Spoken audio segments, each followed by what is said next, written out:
We are live. We got the lovely Nico Morales. And you want to say what's up to everyone real quick? Let them know. Let them know who you are. Definitely. Love everyone that's here.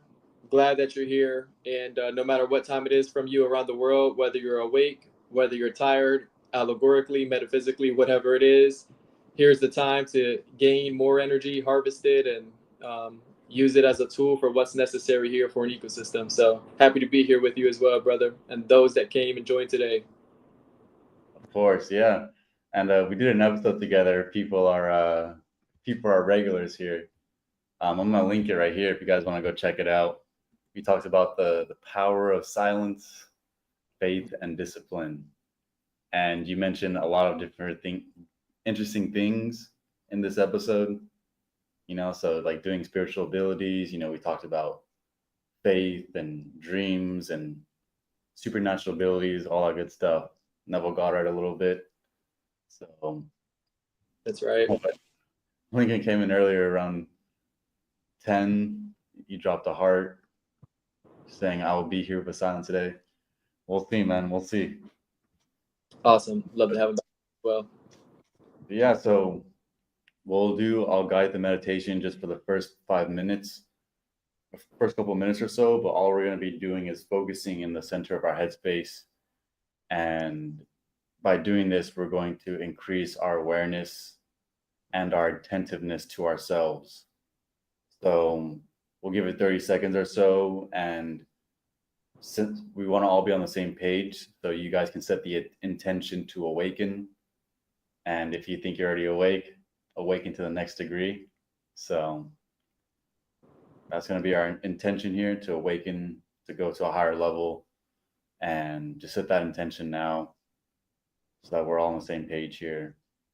And stretch out if you need, and get in a comfortable position. And we're going to start in 15 seconds.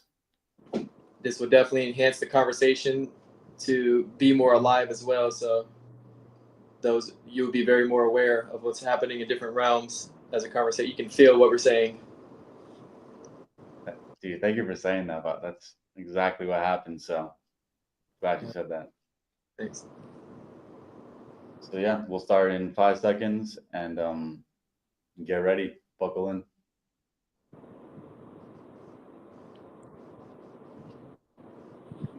All right. So now you guys can close your eyes, get in a comfortable position, whether it be standing, sitting, laying down on the floor, wherever it may be. And now we want to get focused and centered. Let go of the past, let go of the future, and become present here and now. And bring your attention towards your body, releasing all tension, stress from the day.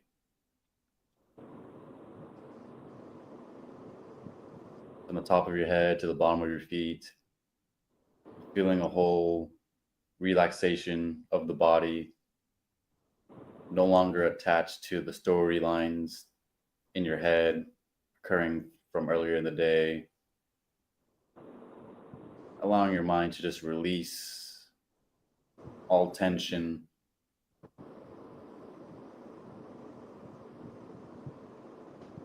And so now we want to be familiar with our attentive part of ourselves. So bring your attention to your feet, to your hands,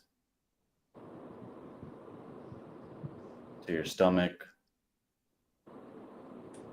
Notice how easy it is to move your attention, how quick it is. It's instant. You don't have to think about it or try anything.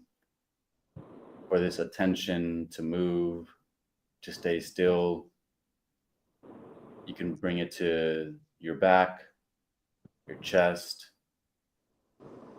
And so what we want to do is keep this attention in the center of the headspace. So bring it here.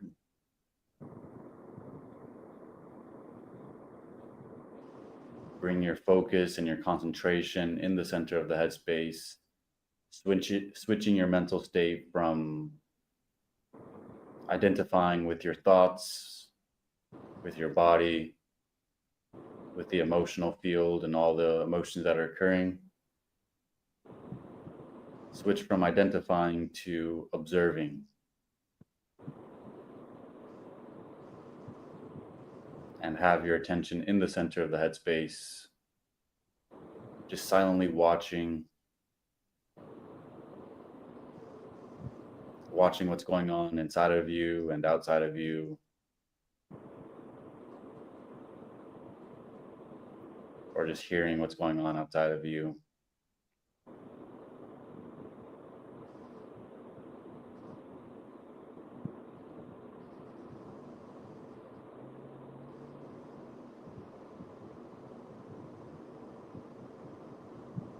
Letting your mind unravel, unwind,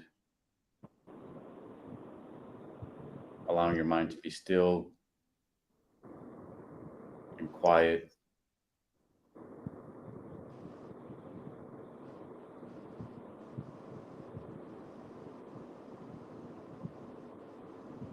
And as you have your attention in the center of your headspace, begin to relax all the face muscles from the sides of your head,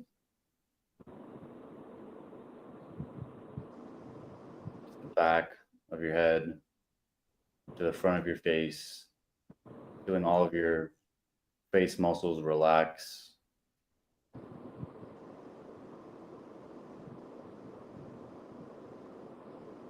Feeling the muscles soften.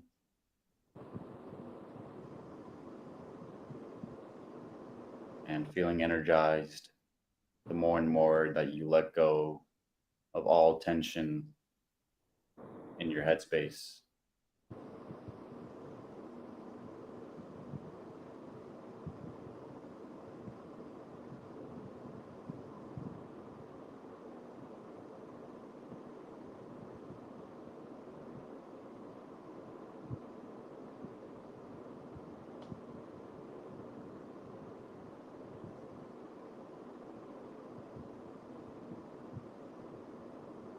And so keep your attention here at the center of the headspace.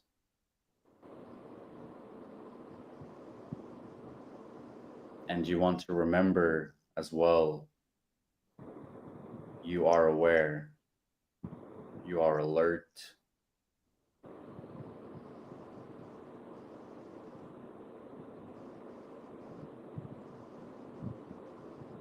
you're watchful.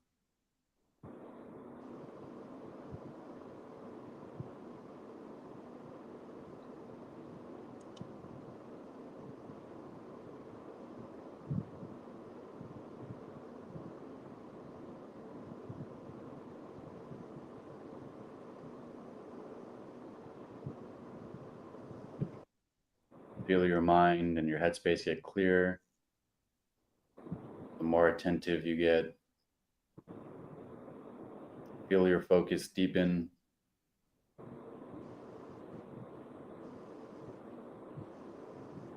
Feel your entire being come into order under this awareness and attentiveness you have in the center of your headspace.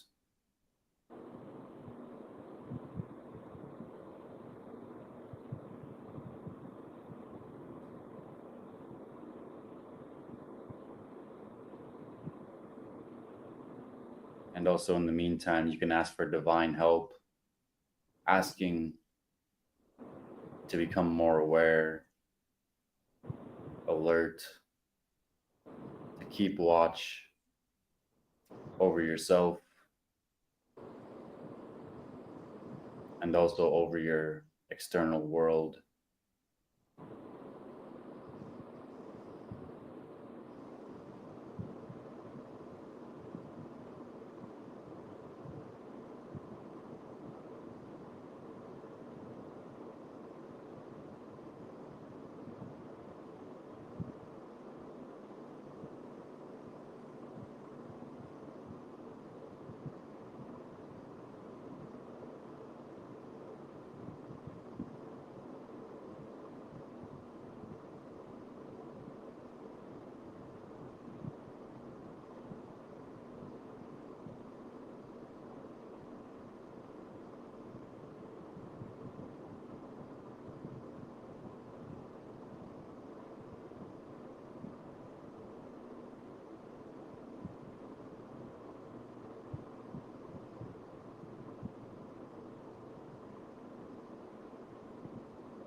And for the remaining 10 minutes, remember to keep your focus here. If your mind wanders, just remember that you're aware and you're aware of that happening. And you can bring your attention back to the center of your headspace. Allow yourself to be okay with any thoughts that are passing through. Not giving any energy or attention to any of the thoughts that arise within your experience.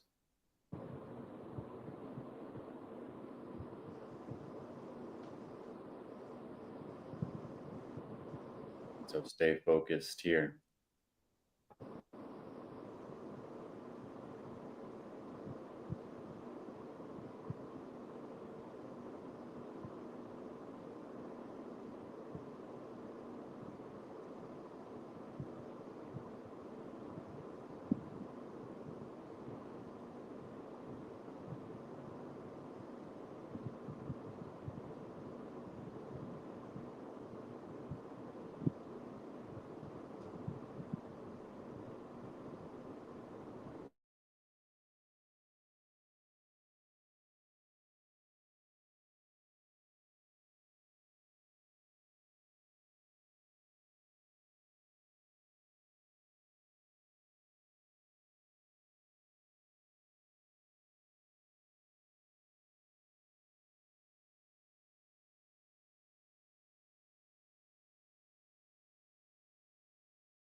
Remember to keep your body relaxed. Keep your face muscles relaxed. If you feel any tension, allowing any tension to dissolve, to melt away.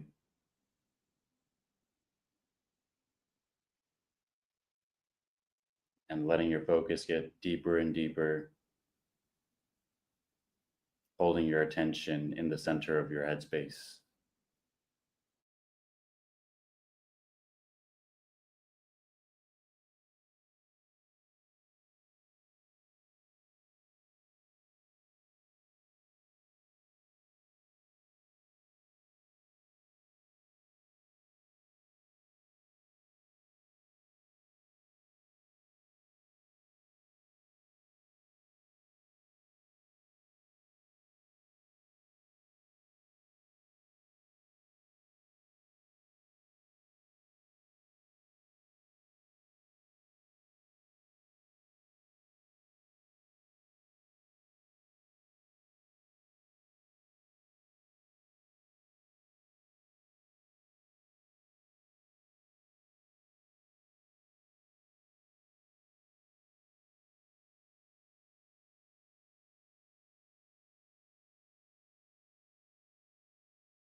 And now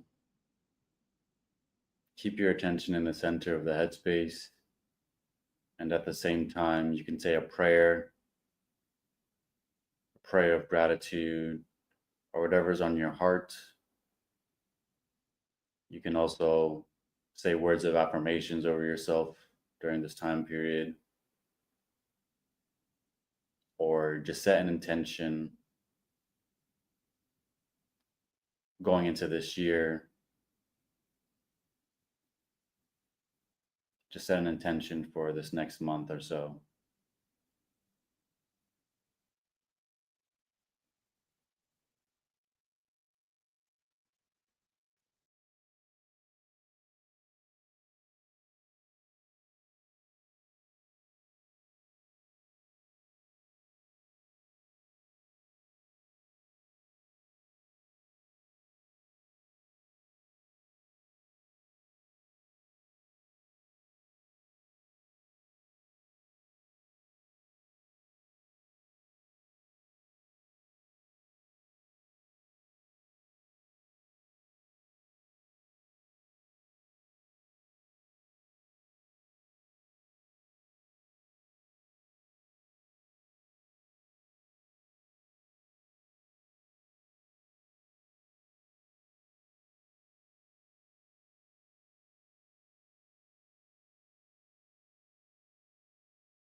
And you could spend time in silence if you still need to. You could spend time in meditation, or continue your time in meditation here if you would like. But that is the end of the meditation. And so, if anyone has any questions or comments, feel free to drop some down below. Nico and I are going to be, we're going to be on call here, if you will. We're going to be, ask me some of your questions and just conversating about different stuff. But I always like to ask people like just their observations. And now that you spent time present with yourself here, are there observations that you had in this moment, or is there any observations you had this week that kind of seemed interesting to you? Just, I mean, it could be anything really. I like the or a baby when you say, "Where's your nose? Where's your ears? Where's your mouth?" And you point to their mouth and are starting to learn it. How their awareness is shifting, and it also gets the baby tired later if they do enough of it, and also connects them with their primary consciousness, with their tactical senses a lot more than their secondary, of course. So this reminded me of that for some reason. I never thought about relating this with a baby as well. When you're like, pay attention to your feet, shift to your feet, your awareness, and then instant it's to your feet, of course, and then when you move around or to the headspace, I thought about being a baby in these moments and how a baby feels during those observations as well. When the mother or the father is like, "Where's your nose?" Imagine how much they can feel and shift their awareness there as a child, as all this information is streaming in for an adult. And then when you compare yourself to a baby, that's a meditative state that parents do with their children as well when they're awake and, subconsciously there. So Yeah, because kids are highly attentive, and they have that sensitivity already, that they have that awareness and sensitivity like heightened, and then that kind of thing gets dulled over time. Like some people can't even like bring their attention to their feet. right, Like they don't even know what that is, right? So it's exactly. insane. And some people can't even crawl like they could when they were a baby and they lost contact with those muscles. And same thing with shifting their awareness and tactical spots of the body. So these are very important fundamentals that should be done on even a nonchalantly daily basis, or like you're saying, we just took 10 minutes to do that there, and it definitely resets us in such a way to be focused in a live conversation where we can have everything flowing like an ecosystem. Yeah, so like that attentiveness, by the way, is also what's mentioned. I mean that verse where it's like watch and pray lest you fall into temptation, and that's the whole mastering the watchfulness part, because it's actually a skill to be able to keep alert and watchful like that. Like it's a skill. Every time you go into a room, you can practice it. Every time I mean, even right now we can practice it. You know what I mean? Or when you're doing your homework, you can watch it or practice that. Because you always have to be attentive to every single detail and master that skill of being attentive. In a relationship, you practice it. It's like anything you can apply attentiveness to and watchfulness to. So it's always a skill to harness. Very important. Where attention goes, energy follows. And are we putting it more on a tense state or a relaxed state? And what are the benefits of both?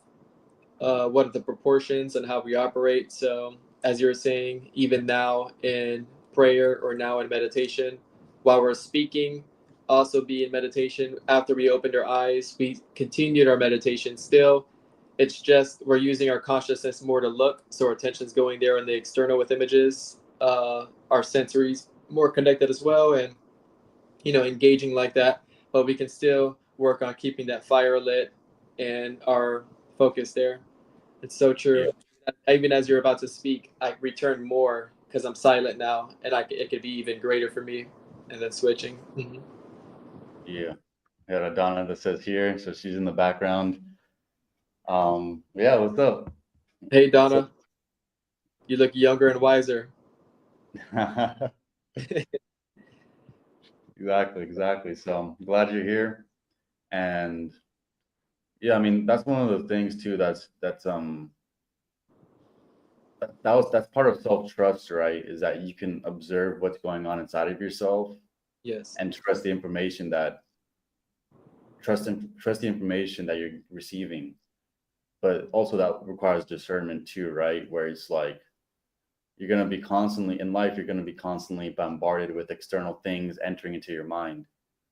And for you to be able to process through all of that and be selective about what's really coming through on a deeper level, I mean, that's like, it gets deep because a lot of things can influence you. A lot of things can move you off of your center of watchfulness, right?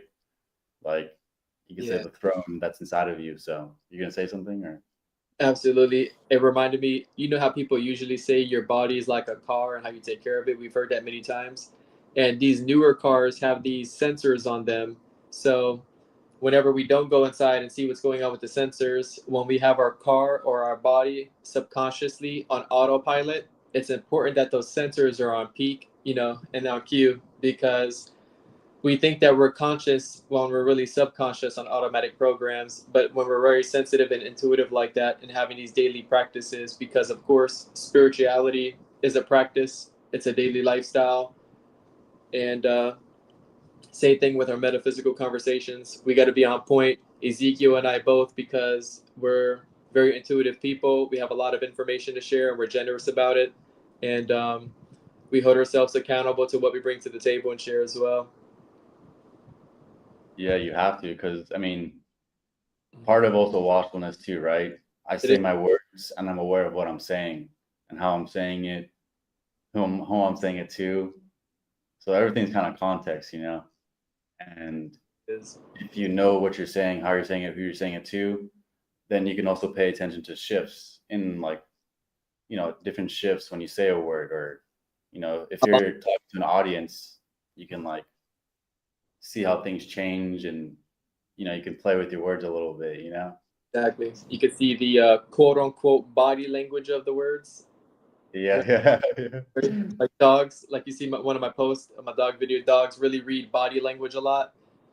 And the way and the manner that you say it, is it in the fruits of the spirit, as was said, or is it in the works of the quote unquote flesh? But yeah, the way and the manner that we bring something to the table, it can be felt and seen by all creatures and delivered and interpreted in different ways. Yeah, yeah. Animals are actually quite sensitive, a lot, like, and you can, yeah, a lot of them, and they're, because if you pay attention, right, and you know that animals are sentient, Yeah, attention is sentience.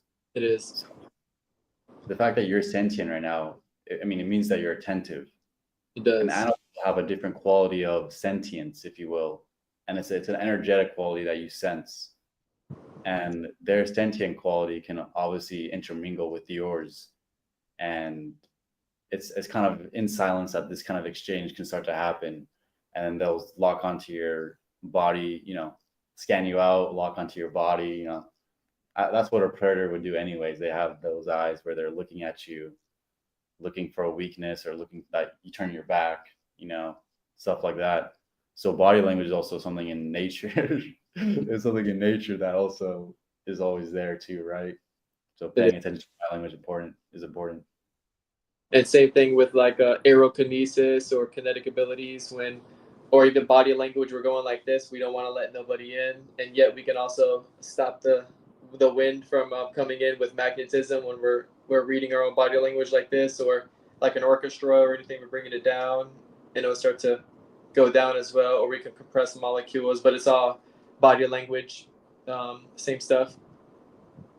Yeah, and then Donna says, "I'm here listening." I love your hat, Nico. Yeah, show us your hat, man. Shoot. Thank you very much. I have my military pins on them, and I'm using it for my dog training business for Dr. Wolf. And with it is logistics, because I'm also transporting animals. I have other credentials over here. I just put my office in. I haven't even put them up yet. FEMA and certified dog CPR instructor myself, and all the rest, and also dog nutritionist, trained service dogs as well. And I have the biggest dogs out, Axeray Molecules. Some are 7'6" on their hind legs, of one of my fathers of my dogs, up to 300 pounds, bite harder than a lion, about 100 pounds of pressure. I have the Turkish Congos as well. So the hat has to do with the dog world, is what I use it for, in the military pins as well, because I Yeah. military style and boot camp with the dogs in a loving manner. Uh-huh. And then it Because says, as with children, they mainly learn through nonverbal communication for the first 12 to 4 months. That's an interesting point, going back to the childlike nature, right? Do you have any thoughts on that? Or maybe that period right there? absolutely. Um, I've taken nonverbal hypnosis courses from Marco Parrott. That one helped me out a lot with the dog training that was on there, and he gave a lot of there was a lot of mini dog courses on there for nonverbal hypnosis that worked wonders and opened my eyes on another side of nonverbal. Uh, Anna Brettenbach, that lady that calls a spirit animal, where she works with leopard and the different animal communication she does, is very incredible, that she uses nonverbal. She even went to a place to remind me the story of the Bible with Jesus when they couldn't go fishing and get any fish, and she goes to this water, opens her hands up, and all these fishes start coming towards her right in her arms, and tons of stuff like that, but all using nonverbal communication as of babies themselves from the womb all the way through. And dogs just Yeah, and yeah. Or you're gonna say something? Yeah, and dogs read that in children as well. They see it. Yeah, because I mean, you kind of have to be able, when someone expresses body language, there's a certain emotion that's pushing them to like move or react. So if you're not even aware of the first emotion that like moves you, like maybe you say something that's shocking to me, and then I'm not aware of, like, I'm not aware of you, that I'm not aware that you're about to say it. And since I'm not aware, boom, like you get the shock and you get hit back in a way. So, Absolutely. I think it makes my mic thing. So I might come in a little bit clearer, but Perfect. Yep. yeah. And So get revelations as well when they hear a philosophy that hits their head sideways. It's like, bam, they never heard it like that before. It inspires them and motivates them, that push to keep going once it's felt yeah. like. And just a little side context though for people that don't know about Nico. Again, we've done an episode together, and also he's a mystic and he specializes in the spiritual abilities.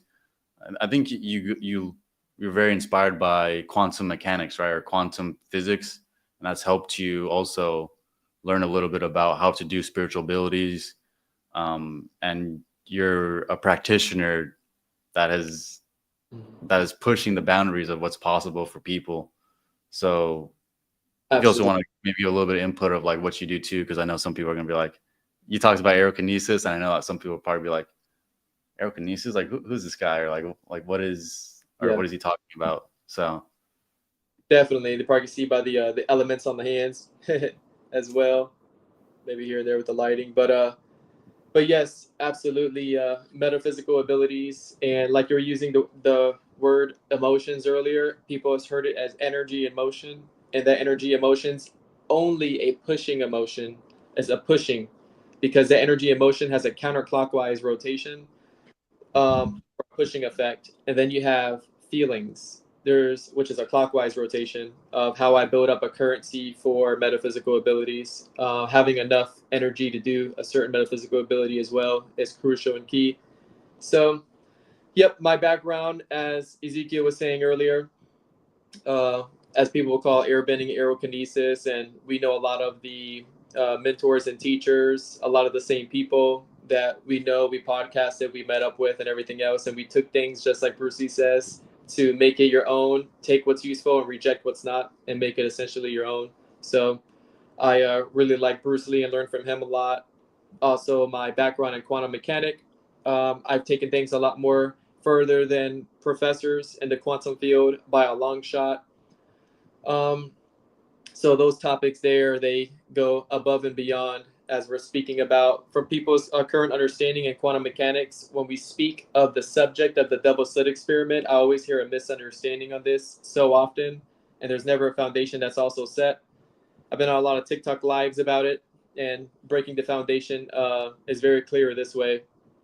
So, of course, we know the basic principle: where attention goes, energy follows, of course.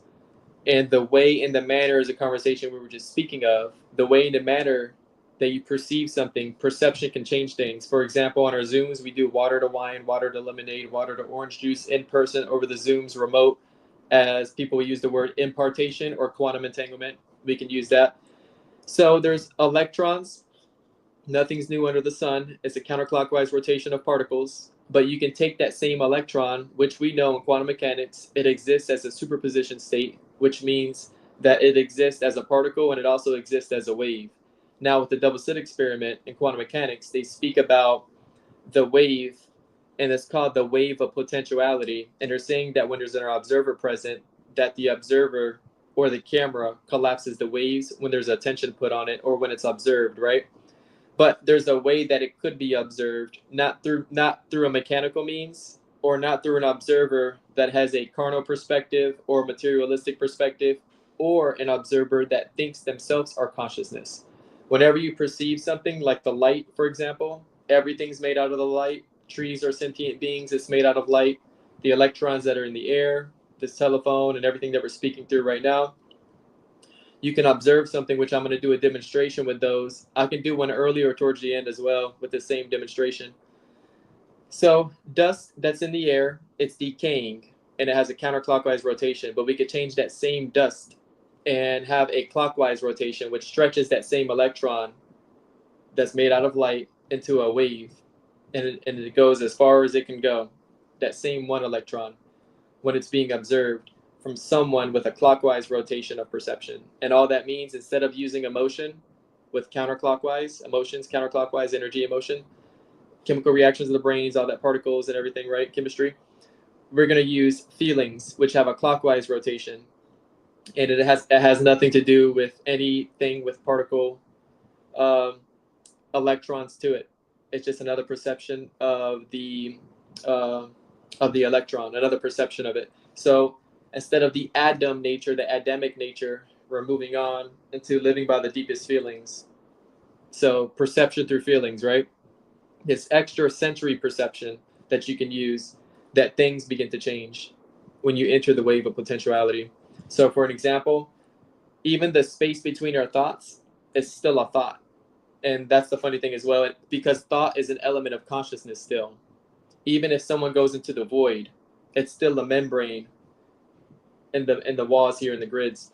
But you can go further than consciousness itself, and we can speak on this a lot more later as well. There's consciousness only reaches the sixth dimension. Consciousness is limited, and consciousness is temporary. Just like everything in this world is changing, everything in this world is temporary. But you can go further than consciousness itself. So once again, consciousness is images, shapes, colors, and forms. Even if they see nothing but black, if nothing but white, or whatever it is, it's still an element of consciousness, and even thought is material. So we want to get into the immaterial, which is the spirit and the soul. So when we use this perception of being the observer and feeling without any images at all whatsoever, and you can actually feel something that's indescribable, that you can't explain, that you can't even use consciousness to explain in any way, shape, or form, because consciousness wants nothing to do with spirituality. Once this starts hitting there, which we've done in our Zooms a lot, there's abilities that start being offered. Consciousness starts offering people magic. People's forks and spoons start levitating in our Zoom classes. Books will fall off the shelves, and I say ignore it, keep pressing on, and live by the deepest feelings, and don't get distracted. And we use the lotus practice for this one as well. Visualizing a lotus seed in the solar plexus. You water it with your love, you nurture it with your gratitude, like we were just doing. And the air around you starts to become thick, and the sprout grows out, metaphorically. And your etheric body and all the rest of these bodies that we have, of these 13 bodies, start to manifest. So what happens is, once the air starts becoming thick, that's the electrons having a clockwise position of a wave. Even these laser beams I have next to me with light on them, and I take my photos and I do what I do. Even just staring at the laser beams alone, you can start to bend the laser beam, and everybody can see it, not just me or anybody else, and it can be recorded. A lot of these experiments I want to run through you on, but just like dust that's in the air, you could turn it into life and turn it into gold, which I'll do a demonstration with. Even you yourself, Ezekiel, and everyone else would do a gold dust demonstration, where the dust that's in the air will land on their palms, either their clothes, and it'll start to shine. No matter the circumstances, if they wash their hands before, clean their hands off, inspect them now, or anything else.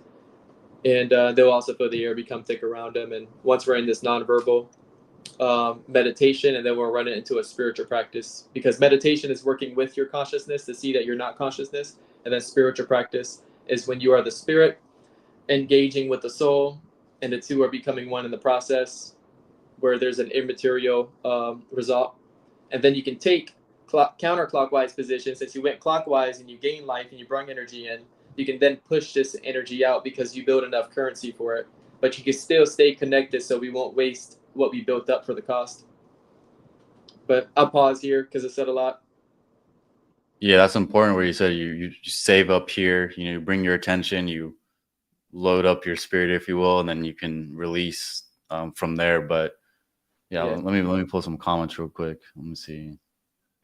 Donna says, "Wow, that's great work right there." I think this is when you're talking about your hat and all the different, and then you went into like what you do with the dogs and everything. So that's in response to that. Did you have any comments on that, or Yes. riff off of that? With the dogs as well, you've seen one of my videos recently, I believe, and there's a lot that I haven't posted on there since I just got back and moved back. Were you checking out some of the information on that video? We with the dog, right? When you were walking through. Yeah, it was about dogs haven't eaten in a week. Yeah, I could pull it up too, so people can also see. Yeah. Give me 1 second. Yeah, continue. Oh, yep. So with that as well, we do the same lifestyle. We eat alkaline here, fruits with the seeds, and very beneficial. And we even do, if the dogs haven't eaten, we haven't eaten it either. So right now, my dogs are in heat. And when they're in heat, the dogs go longer, sometimes 2 weeks, 3 weeks, a month, depending on how many females that I got with me during the feeding. Yeah. But yeah, that was a real powerful video, the one you're pulling up there. A lot of information given in a short period of time. We'll watch a few minutes just because it's 7 minutes long, but I'll link it as well so people can access it. Maybe watch like a minute or so. Perfect. But yeah, man. So let's see. Share screen. Gotta play some elevator music real quick. Oh, great. Yeah, that's a classic. I was watching Charlie Brown, Snoopy last night. Yeah, it has that music in it. Yeah. Play some of that. All right, I'm gonna play just a minute or so. Anyway, I had a Can you hear question about what happens when your dog has diarrhea good? after eating raw. Just like you, if you're eating an alkaline lifestyle and you start to switch over, you're gonna have diarrhea as well. You're gonna get rid of pesticides. You're gonna get rid of parasites. You're gonna get rid of mucus, worms, or whatever it is, and you're gonna have diarrhea when you transition to eating raw as well. So for the quarter legs, when I give my dog quarter legs, the skin and the fats, they're gonna puke it out, and it's gonna look like a sack. Maybe for the first day or the second day. Eventually, my dogs don't have that anymore, but eventually that'll stop to happen because their immune system will be built up as well. Remember, dogs don't eat kibble in the nature. There's no kibble out there. They're not going around looking for any super premium dog food. This is all nature. This is all natural. Nature knows more than the rest of us here. So for everyone to get the spill, plus it takes 5 to 6 days for the dog's bones to digest in their system as well. And you don't want to be stuffing food down a dog's throat over and over again. They eat until they're full. So in short, that's the basic information that you guys can have. And if you want more, you can just send me a direct message and pay $80 for a consultation that we can set up, and we'll have your dog not going to the vet, and your dog living healthy as well, and you also spending less on going to the store to feed them. You buy in bulk and get it like that. So anyway, Yep. I can answer anybody's question to get rid of all types of stuff that they have going on with their dogs, and also with the human body as well. It's not really much of a difference, to be honest, except a dog is more acidic and a human is more prone to alkaline. Yeah, that's interesting stuff. It is. So, It is. You definitely. So I haven't watched. I haven't watched the episode yet, so I'll check it out. Cool. Yeah, it's the one we did together. So. Oh yeah, that was a powerful one there. And then she asked, "Do you have your own channel or YouTube channel, Nico?" Yeah, it's called The School of Mystics. There's some School of Mystics. We'll link it right here. Yeah, we got a couple links coming through your way. Yeah. So you got that video. And you've seen some of those videos before, probably Ezekiel. Yeah. Oh yeah. Pioneering some experiments and making it work. All right, let's see about the School of Mystics. Yeah, there's some interesting stuff though. I mean, like, there's a lot of people on the space. I mean, I think it's happening slowly, but some people on this space are slowly being able to demonstrate some of these abilities, especially on video. But the thing is that that's just crazy to think about. But AI can definitely also. People aren't gonna, people are probably not gonna be able to know what's real or not for a little bit, Absolutely. It's so true. It's so true. And they can also use it for their benefits as well. If they can program their subconscious for it by using AI for their own hack, because we didn't have that stuff back then when we started off. But we understood that this matrix simulation is artificial intelligence. Even consciousness itself is AI. Even organic alkaline food is AI, and everything's programmable completely. This whole simulation. So we did have it. Yeah. We're using the essence of it. Yeah. Yeah, it's just getting stronger. But yeah. You see, we also have. So when you were talking about the abilities and how things will start to fall off on the shelves, all that kind of stuff, she's asking, is that related to a poltergeist phenomenon, or is this happening based off of like the power of your mind? Like, Yeah, how come? this is the power of the mind, which poltergeists use mind as well, because it's a mental. It's a mental. Let me see here. You still here? Because something popped up on my phone. Yeah, I'm still here. I was on my son's phone, so something happened. Okay. Your mental, astral, and ether body, your double, your doppelganger, your clone. You can use that for poltergeist, or whenever you're building up a lot of spiritual energy and the air around you becomes thick and you have waves of potentiality happening here.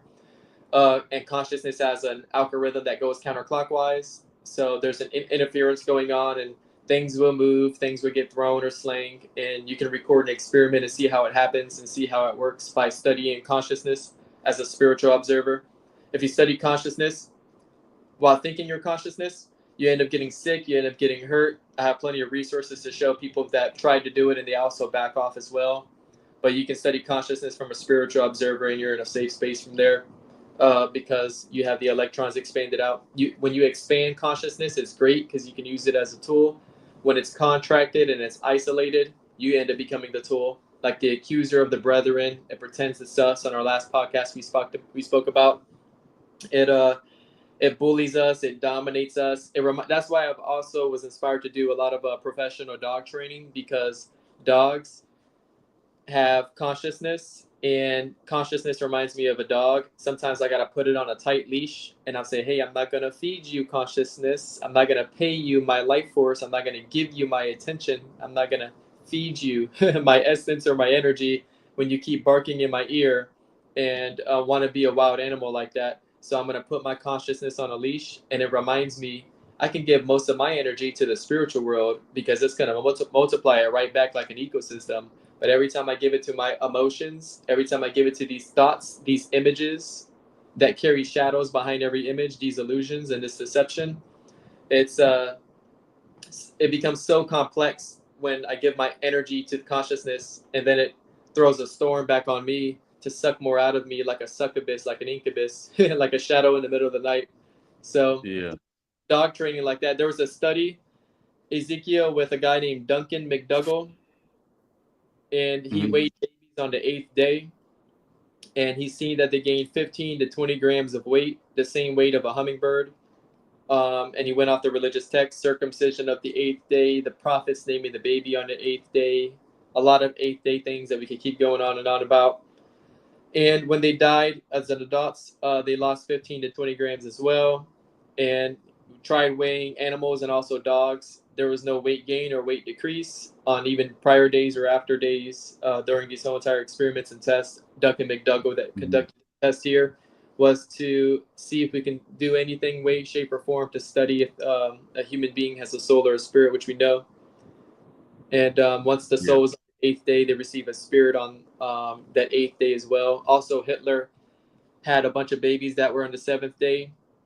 The Yellow Faith Hat movement does this with Dalai Lama as well. They all know about this, but Hitler will have a bunch of week-old babies in his geometry buildings, and he will have his soldiers commit suicide before the baby turns 8 day old, and then their spirit will merge with their consciousness, and it would transfer into the baby's soul like a sub personality, and the baby's like, I remember my past life, but it was really these soldiers, like everyone remembers their past lives in those areas, and then they'll take over the baby's spirit, dominate it, and it's cheaper that way. Just like in the military, it's cheaper to have um, a soldier that already went through basic training in AIT than enlist a new soldier in. So that's the way that they're franchising those.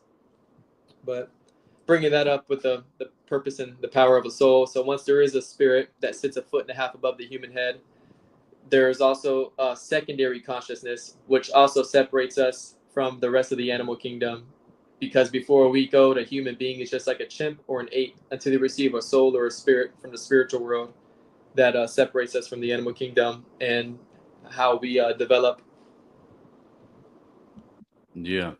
It was also interesting too. Like, I mean, that goes into naming. Like Does if you're gonna be a spirit or soul, or like have a divine aspect of yourself, your name has to be intentional as well, like who you are, because then Mhm. that then, or your body then knows like what it's meant to do. Like The Yes. name has meaning. Oh, So if yeah. you assign a name to something or to yourself, that's kind of what you stand about. It even means name in the Greek is idem, edom, which means identity, expression, character of, and that there exactly. It definitely does. And the numerology behind it, real numerology, should be studied again and looked at on the 8th day, and the zodiac signs on the 8th day, because then people's birthday changed, the day that they were really birthed, because they should be counted for in the womb with their primary consciousness to how many days old that baby is. And instead of it saying it's 0 days old or 1 day old when the baby's out, just like 13 months in a year and everything else in the lunar cycles, how everything's been twisted up. Or just like today's date is really 1017, and the prophet Jesus was really here 1000 years ago. And or the Constitution, when the Constitution was made, they added the year 1000 since on the year 928. Then they added the year 1929, from 928 to 1929. So that's why a lot of things happen for people that love the Constitution and they love the amendments and they try to enforce their rights about what's actually going on.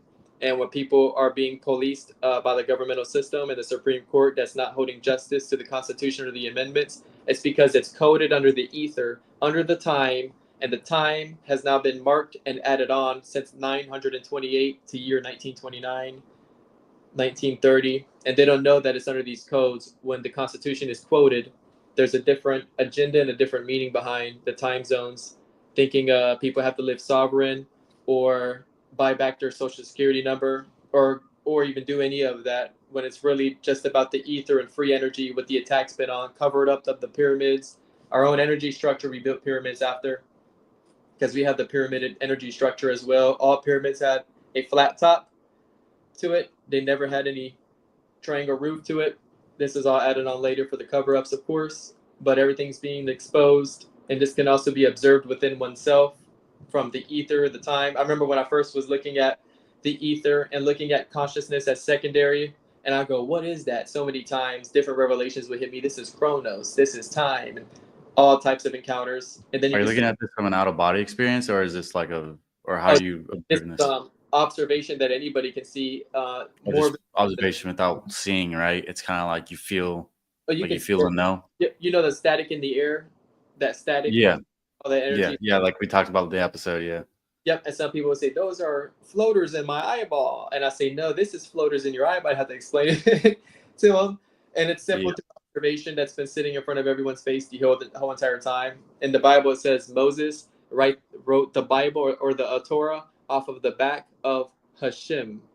And we're like, okay. Then it says in Revelations, he got it from angels and everything else. And it's speaking about this veil here. So this is a true experiment that I've done, where I had my girl follow these ambient energy, these negative ions, those biophotons, that static that's in the air. I said, follow it down with a pen and a pad and follow where it does. And we notice that it stops and it teleports in these little grid lines, these matrix grids. And when they do, they teleport and they go somewhere else, and then we collided the particles. I worked with people colliding them over the phones, and it just got real wild and crazy and cool, but seeing what it does. So, and how there are electrons carrying different components to them, creating neutrinos and different things. But anyway, with this, she ended up writing pictograph that you see on petroglyph before the Dead Sea Scrolls, hieroglyphs. And we matched them up, and we're like on Google Images and using different sites, and it was just mind blowing. She's a person that's never read the Bible her whole entire life, anything at all about any of this stuff. So I had her do these experiments a lot, and it was wild that this energy, this static that's in the air, this veil here, this matrix grids, and the light particles that are going through them are moving in movements that decode pictograph and pictures. So I also have this recent picture when I was using my laser light, light as a dimension, and taking burst photo shots, and I turned the light off and it was in a dark room, and I have all this energy sparkles everywhere. It looks like a nebula of space. Let me see. I'm going to show it here. See if it'll pop up on your phone. Pop up on there very clearly. On here, I think it'll work pretty clear here. Let's see. Yeah. So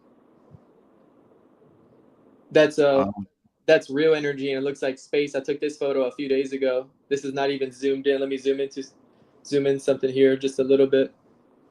You can text me too. I'll put it up. That awesome. Clear So picture. oh yeah, and you can see when you zoom into it, you can also start to see again hieroglyphs and pictographs. And I'm like, how do you get yourself in such a way where you can understand why is it coded over here and it's moving so fast? That part I don't get or know how to do because of the algorithm. But I know that when people go into spiritual practices or meditations, they experience this as well. But it's also tangible yet right here as well, and it's flowing through. And we translate it different ways, of course. But playing with it.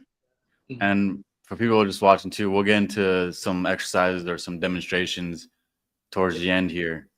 But let's see. There's a question right here too in regards to the dogs and stuff. Why haven't they eaten for 7 days? Is that to mimic nature and hunting patterns? Exactly that. 100%. Yeah. Like I was saying earlier, that when they're eating, they'll eat so many. People usually feed your dog 2 cups of kibble a day, 2 cups of cancer a day. You know how I am with the kibble, and 2 cups. Cancer. Yeah. All this chlorine, whatever, all that bad stuff that's in the ingredients that they could look at themselves, even in the pyramid food. So when they eat all these pounds and pounds and pounds, all in a day, they'll eat until they're full, and their body would digest it all. They'll absorb all the nutrients.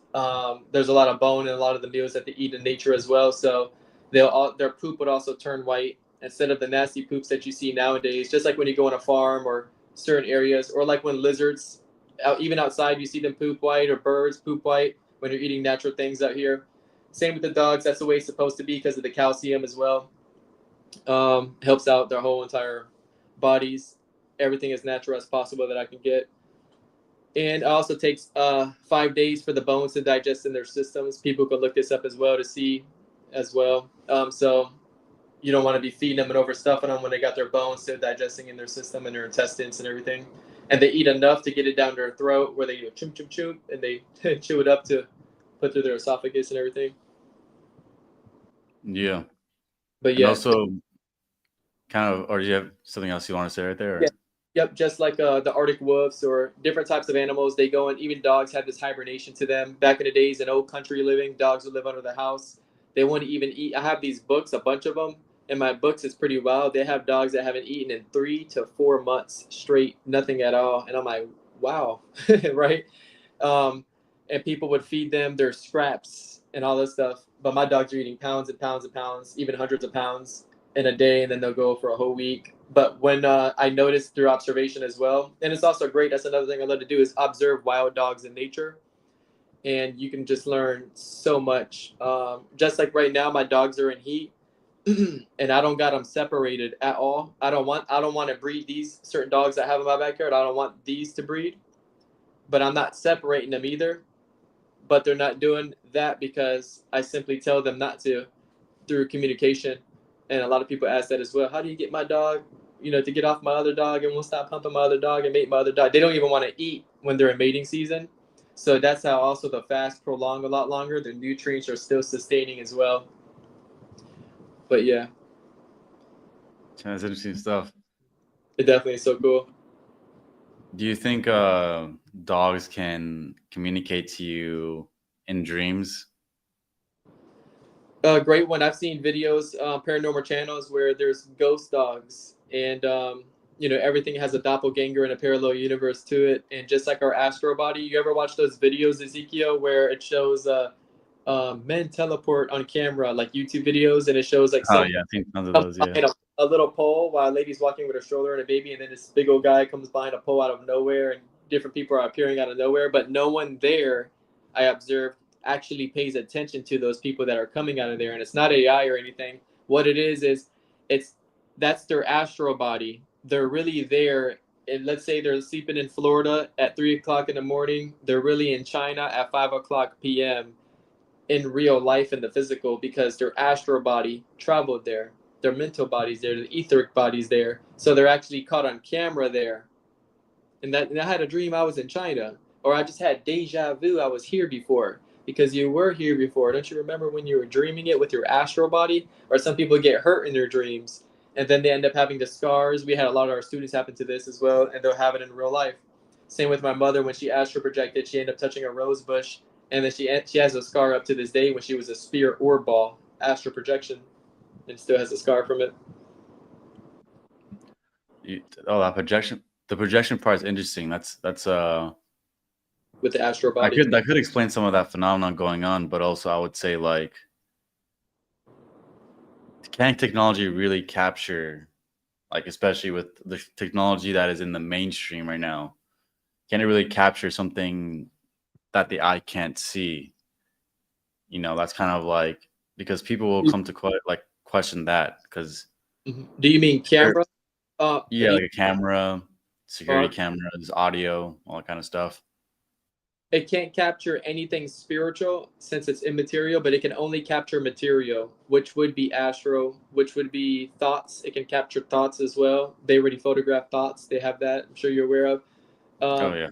yep, it can capture all types of stuff because it's consciousness. All this is material, and there's less camera filters on the older cameras, of course, and some of those security cameras and some of those things. But a lot of people start to tweak them nowadays for AI, of course. But at the same time, yes, it could be used. And just like all the orbing I've done with, it's pretty easy to do with your phone. If you have, because the first dimension as a point is about, first dimension is where attention goes, energy follows. Then we have the second dimension, and they use it like a bar. So when I have my camera and I'm doing my orbing and I'm projecting orbs, and my camera's focused, then I see the orbs as a point moving around everywhere. And then if I blur my camera, you put your hand in front of it a little bit, get some way to blur it, then the orbs appear as to the second dimension as a bar. And then if you add a mirror, if you add a little water to your filter, if you add some type of lighting, laser or something, you can then start to get that orb into the third dimension. And you can start altering it through elements, through film. Yeah. And well, the whole realm of projection too, going back to that entire concept, is that like there's layers underneath reality. And it's almost like right now, for example, your experience is almost like a blanket, if you will. There's like everything's blanketed, or maybe a better analogy is the jungle, right? When you go to the jungle, there's density. There's like so many different layers and plants covering everything. Oh, yes. So when you talk about projection, you're like putting things in front of, you're basically putting things to the forefront to where that's kind of the main thing that's observed. Exactly. Like So this is a glass of water, and smoke was used for this as well. And you can see a deceased boy here from a mother's son being used, and brought home over here, different things, orbing, and the glow of the body, and all these type of different things. Yep. And so, by the way, just to talk about the orbiting thing real quick, basically, you've recorded on some videos you releasing orbs from yourself, or what you would consider maybe an angel, angelic entity, or something like that. And I mean, even to add on to that too, like people are seeing in the skies now, especially in the US, orbs now. Whereas like before, inwardly, you can see orbs. Like I've talked to people before that have closed their eyes and they'll see white orbs or dark orbs. They'll see different orbs inside of their sight. And now it's actually becoming more like, again, I talked about the projection thing, like it's getting pushed to the forefront, like, of everything. Yeah. These orbs and stuff are coming to the forefront of like the layer of reality in a way. I mean, it's kind of like, also if you do video editing, you're like, there's layers to that video and you got to put the correct one on the top so it's in the forefront, so it's not behind everything else. Right. So I we're going remember to see that happen. when I first started my YouTube channel, this guy who wasn't my best friend, now he's my best friend, but I didn't know him at the time. He flew me out to Austin, Texas, and he's seen what I can do. And he had 3 near-death experiences, so his life was really starting to be very spiritual. So he flown me out, and he's like demanding in a cool way with excitement. He's like, "Call the angels down right now." And then so I go, "Okay." So we get on his roof, and these big old electrical balls, like the size of a basketball from space, come all the way down, and they go through my body, and all types of cool events. And we just started this moving like so supernatural. Every time I go see him together, him and I sync in, as a unit like that. And then we'll start doing the regular small little orbs. We can tell people to close their eyes or open them and also feel them. We'll throw them on their hands, boom, bow, twist them, and and it's really cool and really neat what can be done. But yeah, now people are waking up to this on a larger scale. But it's applicable even when someone's getting the chills and I'm talking to them like someone that was religious. This happened one time where I'm like, Jesus never leaves you, he never forsakes you, he's literally here right now. And then they'll get the chills on their body, and then right when they get the chills I can feel it, and I tell them they're getting the chills, and you can see all these, it's been externalized, this energy just shooting off. And inside the orbs you can also see pictures. Like I told him, your pit bull passed away.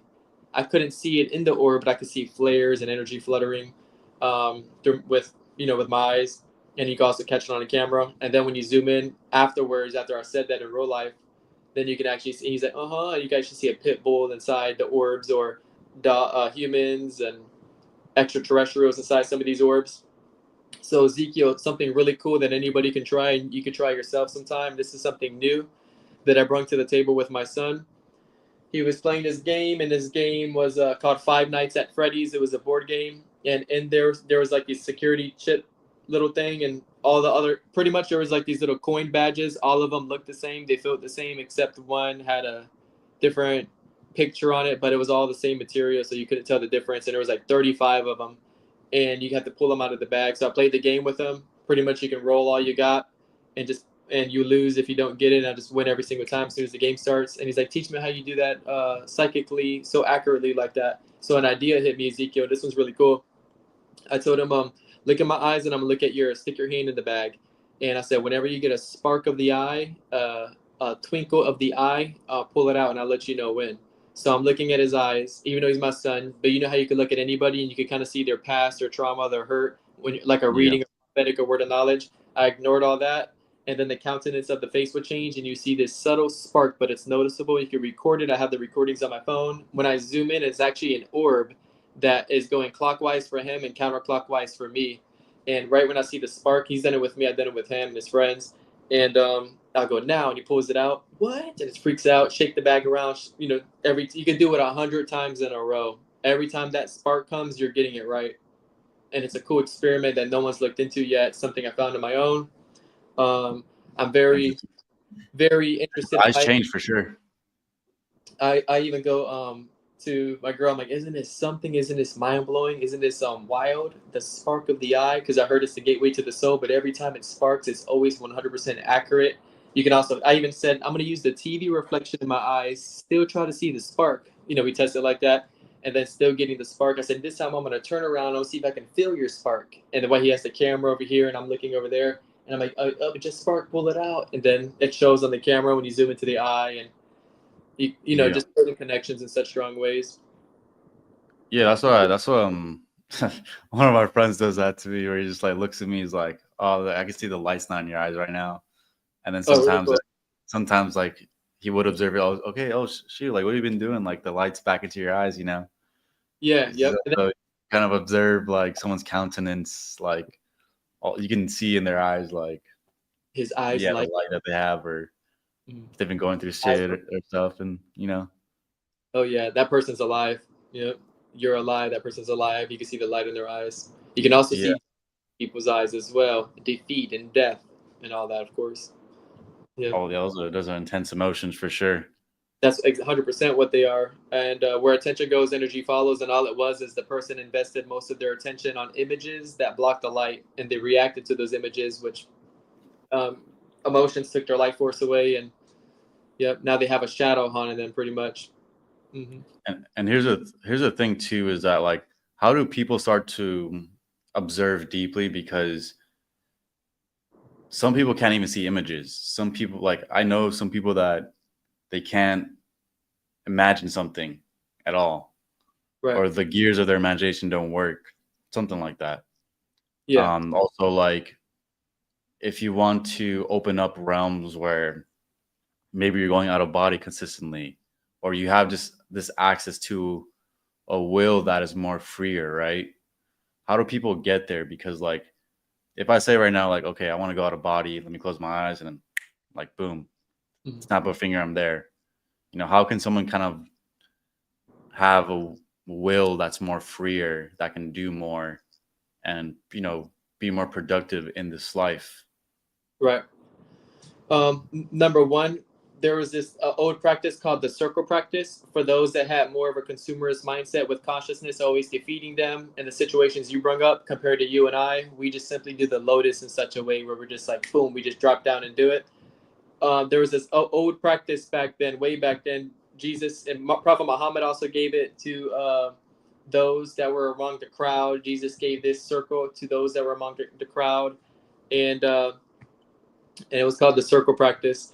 And what they work on is simply a small area of their consciousness. And whenever something's trying to come in, they just push it out, and they work on pushing it out because that's the way their perception's set up. A lot of those type of people fear certain practices. They're also caught up with a lot of the algorithms that consciousness tells them. I can't see images. Who told them they can't see images? It first started off like that with the voice, Yeah. because they do have a special calling, of course, and a purpose. And seeing images, I believe, is a beautiful thing. I want to get to that point. So the grass isn't always greener on the other side for them, and that's the funny thing as well. I would love to get to a point where I don't see images in that sense in my mind. Of course, you can use it as a tool to help you for better visualizations to get you to the point of feeling without images, and they're great on that. So some people judge it and see in certain ways, but yeah, I suggest the circle practice, which is just simply sitting in a circle. Imagine a small circle radius around them, and every thought, or they can't see it, whatever's coming to them or not coming to them. So let's say their problem is they can't see images, right? So they just sit there and they're seeing nothing, but there's going to be a voice that's going to harass them 100% saying, look, you're not seeing any images. Then you push that one away, and you push the next one away, and you push the next one away with the power of their attention. And once they're starting to learn to control a small portion of their consciousness, they're going to have a lot more control of their life where they're able to produce one. So just on the other hand, people that claim that they can hold images in their head, when you tell them there's a pink elephant, try to hold it for 30 seconds, and they can't because something else will come in their mind as well. So it shows that they can't control consciousness, that consciousness is not them, that it's an algorithm, and it's like an email folder. Some people try to open up the spam and do the ho'oponopono, I love you, I'm sorry, forgive you, taking responsibility for what comes in the algorithm of the spam folder, and they moved it to their primary inbox, and then they suffer with the virus. But Yeah, Trojan virus. yep. But the funny thing is, we don't have to pay attention to what's in the spam. It's a choice, and it's just like the lotus flower. It's in a muddy, dirty. Remember this muddy, dirty, swampy water environment, and it doesn't fear that its DNA is going to get encoded by its environment. The dirty, muddy water is going to get contagious. It pays attention directly to the sun, to the source, to the light, and it blossoms out, and then it's seen. Same thing in the religious aspect. God doesn't get involved in human affairs, and God doesn't know our name until we are seen by the power of choice to choose, because we all have the quote unquote Holy Spirit inside of us. We all have this choice to choose to shine bright, and we all can feel love deeply if we choose to. Some are more blocked off from others due to trauma and past experiences and sub personalities and past lives and different things like that. But in the end, we still have the choice to choose. Some have more shadows than the others, some don't or do. It doesn't matter. We're all carrying what we're carrying by the power of our attention and where we're going to invest it at. Never no excuses for anybody, but we can help carry each other's burdens when we recognize that in another, because each person's life and their journey is tough as hell. Everyone knows that. That's a fact. Life is just like the way I see with boxing. I was speaking with this gold medalist boxer a few days ago right over here, and I broke down a metaphysical way of boxing, and he really loved it, coming from a gold medalist Olympic boxer, and he gave me a really great compliment. Nice to hear from him. But I broke it down like this. I said, I see boxing as, once again, with the first dimension, where attention goes, energy follows or flows, right? So I said, what you want to do when you're setting up a knockout combination, of course, is you want to move the power of your opponent's attention like hypnosis. I said, let's say if I'm doing a feint, I get to read what their next move is going to be. Or let's say I'm going to give some shots to the body. I'm moving the power of their awareness, their focus, and their attention in that body area, causing tension to build up there. I'm building like a budget in a way, and I'm putting most of their dollars in one pot. And Yeah. that's once I do that, the knockout, of course, is where they're unaware, where they're unconscious, where they don't see it coming, the unexpected punch to the head or something, right? Of course, there's levels Yeah. I'm talking about. So I said, so I build up a currency in areas where I'm choosing to move the power of their attention at, or moving their bank system like that. But he loved the way I broke it down in a metaphysical way, where attention goes, energy follows, and then I can see what's open. I'm paying attention to the game. It's like a chess game like that in that sense, and strategy wise.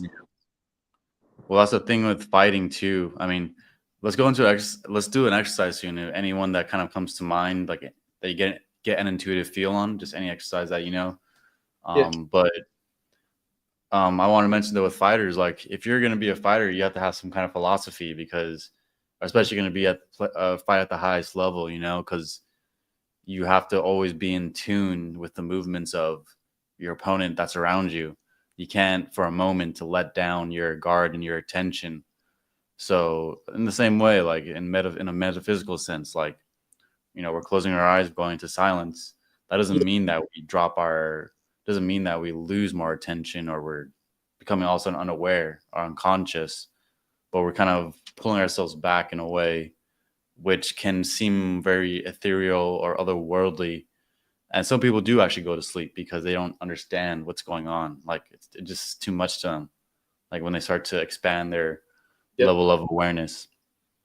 But yeah, you know, if you're a fighter, you kind of have to have, the more advanced you get, the more you realize it's a philosophy, it's an art, the way that you go about The rhythm of the pattern, so, and yeah, synchronize. Even when I'm jabbing somebody, I can synchronize. I can get their body to synchronize with a beat or a pattern, and then I break that pattern, and it's the unexpected one. And this is what happens to us in life. Mm-hmm. Exactly. Yeah. So Donna says that's why Lee's such a great teacher, is a martial art background. I don't know if you know Lee Hasdell, but he had a channel called Inner Guardians, and then now he took it down and then made another group called Omnipresent Work Group. He's more into Gurdjieff and the Fourth Way teachings, which, I mean, they're kind of similar to how you talk, with, you know, men. I mean, Gurdjieff principles are, you know, man's a machine, you know, that you have to observe yourself and remember yourself in order to come into alignment with all of your centers, you know, and use all of your powers, because in a way we're not at that level. And usually we're at a lower level. So yeah, we're at a wasteful level, and same thing when, yeah. because I'm a personal trainer, and a lot of people also come to me with nutritional advice as well about how do I lose weight, and I'm like, you don't want to lose weight, you want to get rid of that waste that's in your body, that mucus that you have calculated up, you know, before you're able to even absorb the nutrients or anything like that. I'm like, let's get rid of the waste first, because that's wasteful energy, and like you're saying, being in alignment and using our energy like that appropriately, they're at a lower vibration when you have a lot of waste in your body, toxins and everything. So I say the less you eat, the more energy you're going to have. Yeah, she said this is why the technique Nico just spoke of works, because man is like a machine. Yeah. Oh yeah, that's so true. And if you want to be clear on which specific technique, you're talking about the boxing when he's like going after their attention. I think if you can clarify, that would also help too. But why don't we get into maybe a practice we can all do together, maybe just for like a minute or so, however long you think is needed or necessary. It can be quick, long, however you want to do it. Let's do it. Maybe you'll make this one into a short or something. I'm going to see if I can make it into maybe 90 seconds or 60 seconds or around 90-second mark. Okay, for sure. And we'll count down and about everyone to position themselves in a second before we start. Everyone get ready and get relaxed. If you're sitting down, you can have your lower back resting against something like Gautama Buddha used to do. He used to have on the back of a tree or a cave, his lower back would be rested so he wouldn't fall asleep as well. Because if your body's too relaxed, of course, you fall asleep. So, and also we don't have to do any breath work, what I'm about to show y'all in a second. Oh yeah, one more thing as well, Ezekiel, I'm going to share with you. Yeah. Is I have a client of mine who is 67 years old. And within 12 days, she lost over 50 gallbladder stones. She said, I didn't even know I had this, was up in her. Her breath hold in the beginning was 30 seconds. Now it's 5.5 minutes. This is what 12 days. And she's lost 12 pounds in 12 days. This is all within 12 days so far. And she's also learning metaphysical abilities and everything else. But yeah, it's going great. It's pretty amazing testimony so far. I'm like, man, she's gonna give me a blessed video testimonial. So, okay, everyone, relax. Yes, and we'll start off with the lotus, and I'm gonna mix in some teachings here. I have a cat on my lap. Can he join? Absolutely, the cat can join. How to throw that in there? That was for the cat. What? That's fucking. That's yeah. Thanks a I'm pretty lot. sure the counter did that for sure. I'll tell you that. It's a Exactly. good meow. It's a good meow. No matter who's the background over here, whether it's a cat, whoever's online over here watching this in the future or later, whether your background is a Buddhist background, a Christian background, Muslim background, or anything like that, we could combine it all into one with this practice here. So it's going to start off with words, and then we're going to get into the deepest feelings, and it's going to be less than 90 seconds we'll aim for. So, and Okay. we're gonna move fast. Just listen to my words, but go beyond my words.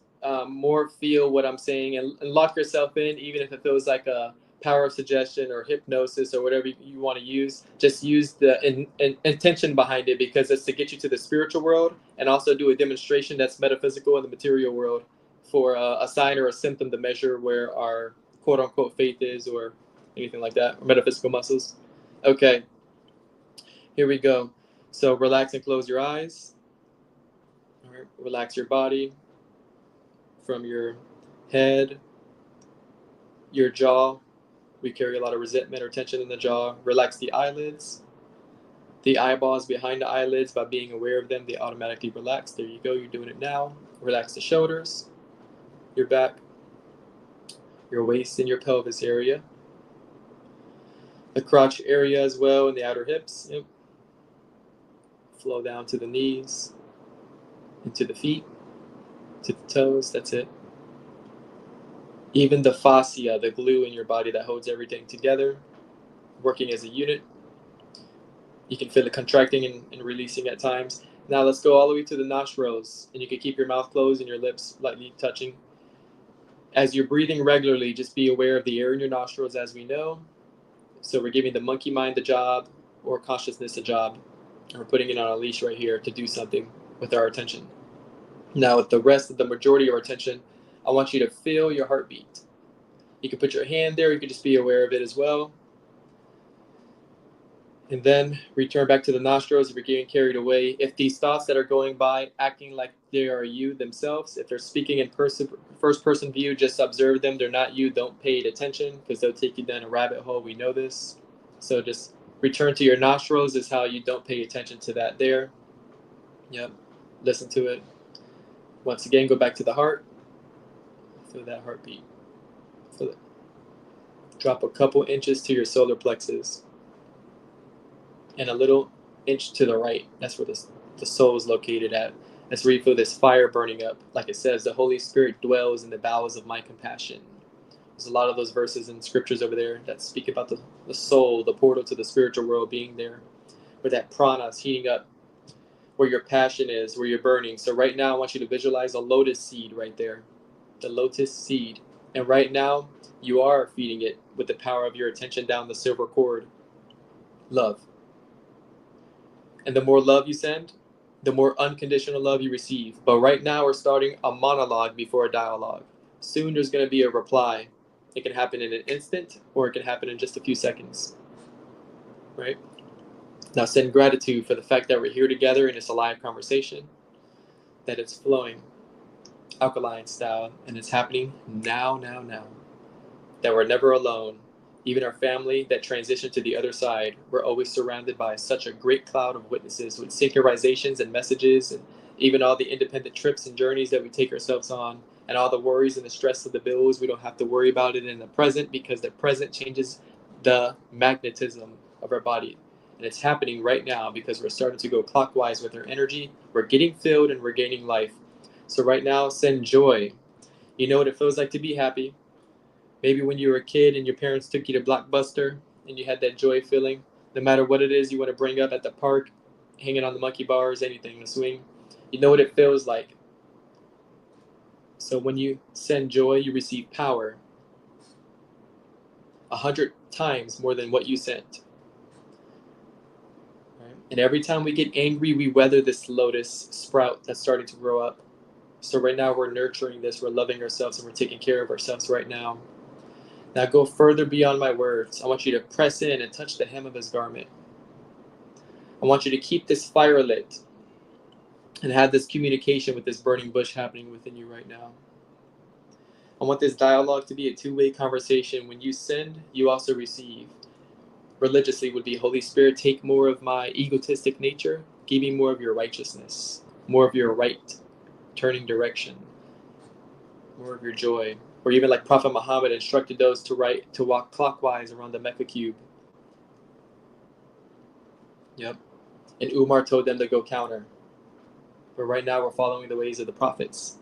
Right now we are doing the lotus practice. Right now your body may even be rocking with your chakras opening up and going in a clockwise direction instead of pushing energy out. Right now you're receiving and gaining. Either your crown or your root chakra, maybe having you spin and open up. And the other one's in front, moving you around as you're a vessel. And right now that lotus sprout is turning into the lotus flower. There's also an aura lotus around your biofield of your body, that everything is being purified and sanctified. If Dr. Emoto can change the elements, how much more us coming from a spiritual observer from the position of an authority right now? As we're speaking in love and we're unifying, we're in synergy, we're in synchronization, and all things work together for those that live in love, for those that love God. And right now we are seeking the kingdom first. We're dwelling in the secret place of the Most High. And all these things will be added unto us as of magnetism, because it brings and it attracts in. We don't ask what we shall eat, drink, or what state of consciousness we shall wear. For all these things which should be added onto us. Right now we're just dwelling in. We're having that inner dialogue, that praying without ceasing, and it's happening right now. Even after this spiritual practice meditation prayer, we continue like taking a step towards 1,000 miles. It's like if someone slaps you on the left, you turn the righteousness to them. You live in love and forgiveness, and it's happening now, and it's doubling and it's tripling right now. And right now, the air is actually becoming thick, and you can actually stick your hand out and actually feel the difference as an act of faith, and you can notice what's happening around you. You can also, with your eyes open or closed slowly whenever you want to, keep that dialogue going in at the same pace, and also increase it. And don't have to pray hard or soft, because God is God. It doesn't matter. The more graceful, the better it is. So with the power of your attention, you can look at your palms, just like the way you look at the constellation at a dawn, and you start to see one star, you start to see more. Same thing with the gold dust here, or silver that's going to appear in your hands, and it already is there as a superposition state. Because once you see one that you're going to see in your hands, 1 times 1 is 3, because an action times an action is a reaction. And that's how it works. Just like multiplying the fish and multiplying the bread. You can choose life or you can choose death. You don't have to eat that fish for a life to be taken. You can eat the bread of life. You can drink out of the water of life as you're nurturing yourself, and it's happening to you now. So it is thank you that now faith is. And faith only works through love. Let's take another breath and relax. And as you relax, let the chills happen. Let stress get off your body, like just intention and on purpose. And you enter into alpha brainwave for communication. Beta brainwave is for survival, no communication. Alpha brainwave is for communication. And we just go deeper and deeper.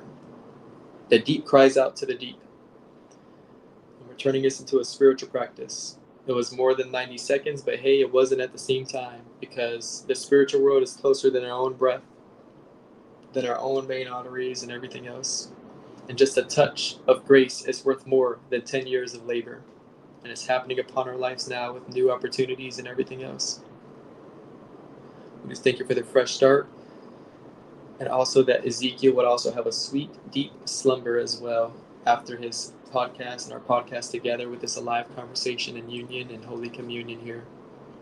So when you slowly open your eyes, you can slowly open your eyes with the identity of you are the observer, you are the spirit, and the spirit doesn't think, it only feels. And it only chooses consciousness with its algorithms, or it chooses the spiritual world of the soul. It can live by the deepest feelings, and it can use consciousness as a tool to eat, to drive, to speak, and we're still in dialogue.